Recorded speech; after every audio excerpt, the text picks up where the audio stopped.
بناو خدای مزن و دلوان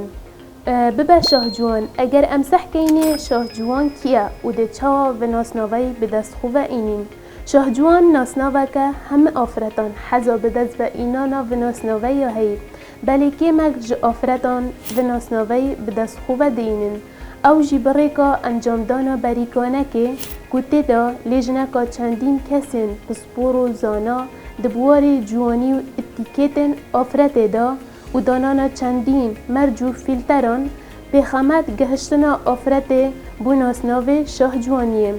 او پیور و فیلتر و مرجین هاتین دانان دبریکانیا شاه جوانیه دا جوالاتا که بوالاتا که دجیاوازن اگر ام لدیفوان مرجو پیور و فیلتران بچین که مگج آفرتان دبنا خدان ناسناوه شاه جوان لیره یا گرنگ اوه دم آفرتک و ناسناوه به دست خوبه دینید او آفرتین دی چه بکن و دید به بهر بن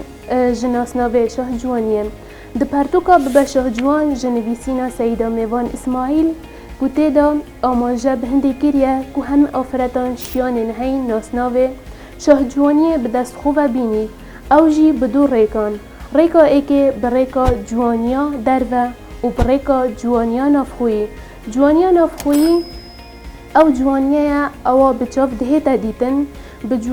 بریکا جلوبرگو جوانکاریان آفرت درد اخید لیره خدای مازن فرمانی آفرت کری که سالوختن وی جوانیه بو کسی آشکرا نکد و نیشا کسی ندد جبلی وان کسا او کسین دبنا محرم بوه آن که حلال نویم و جوانیا نافخویی اف جوانیا بچاف نهیتا دیتن تنه بکردار و روشت و رفتاران دهیتا دیتن خدای مازن فرمانی آفرت کری